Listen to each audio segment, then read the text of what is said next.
પણ સૂક્ષ્મ જીવો ભરાઈ ન ગયા હોય અને ભરાઈ ગયા હોય તો આ ચરવણી દ્વારા કરીને જીવો નીકળી જાય. માટે આ સૂક્ષ્મ જીવોનું પણ પાત્રાનું પરિણય કરતા જૈના પડાય છે. પરિણયની ક્રિયા કરે, આ ક્રિયા કેટલી ઉત્તમ છે. અને પરિણયની ક્રિયાથી વલ્કલચિરી મુનિને કેવળ જ્ઞાન થયું. વલ્કલચિરી મુનિ તેની માતા પ્રસન્નચંદ્ર રાજસ્વી દીક્ષા લીધી અને એની પાછળ સંન્યાસ થયેલા આ માતા ગર્ભવતી હતી. વલ્કલચિરીની માતા પણ સ્વામીનાથ દૂત આવ્યો છે કીધું અને સ્વામીનાથ સંયમના પંથે જ્યારે જાય છે ત્યારે તેની પાછળ મારે પણ સંસારમાં રહીને શું કરવાનું એને પોતાને ગર્ભવતી હતી પણ ગુપ્ત રાખ્યું અને પોતે પણ એની પાછળ સંન્યાસના માર્ગે ગઈ. હવે તાપસના આશ્રમમાં પોતે રહી છે. ધીરે ધીરે ગર્ભ વૃદ્ધિને પામ્યો અને સમય જતા એને પુત્રને જન્મ આપ્યો.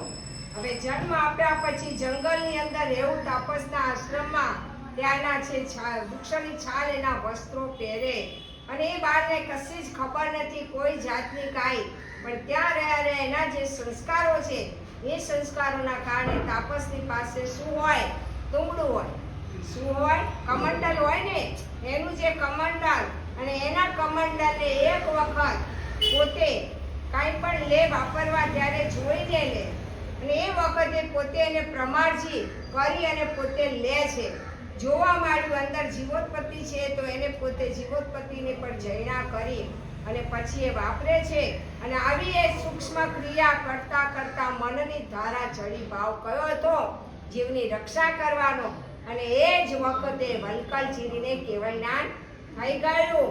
માટે સૌથી નાનામાં નાની છે પણ બહુ કિંમતી છે આવી એ ચરવણી. અને એ ચરવણીનો આપણે નિયમ રાખીએ છીએ કે જીવ દયાની અંદર ભાઈઓનો વારો. જીવ દયામાં પૈસા વાપરવા આ જીવનું સાધન છે. એક ઉપકરણ એવું છે કે આ બધા નિયમો તો લે કે ન પણ લે પણ એક ઉપકરણ માટે એમના માટે રાખ્યું છે કે જીવ દયાની અંદર આપણે કેટલા પૈસા વાપરવા. બરાબર? 5 મહિનાની અંદર જીવ દયામાં કેટલા પૈસા વાપરવા. ચાલો 100 રૂપિયા ચાલુ કરો. હાલો 1100 રૂપિયા, 1100 રૂપિયા, 1500, 1800, 2000, 5000, 5000.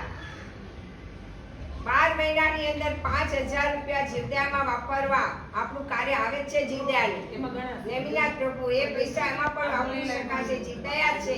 બોલો જલ્દી. 12 મહિના 5000, 6000,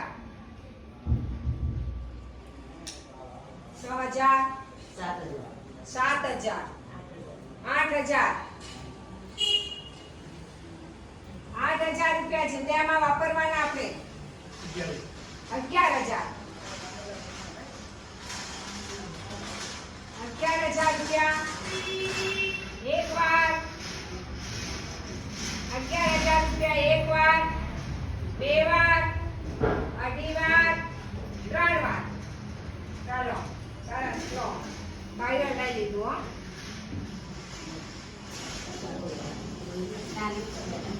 હો બેનો નહીં, તમે બોલ્યા છો ને કાઢવાના પૈસા તમારે છે. બેનો પાસે કેટલા હશે એટલે બેન ના ગણાય ને સાહેબજી એની પાસે ઘણા છે. એની પાસે ઘણા છે. બેન પાસે જુદા વાપરવાના. સાહેબ બધાના આશીર્વાદ કે બમણા થાય. હા હા બરાબર છે. તો જેટલું વાપરે કદમાં દેખાય સદા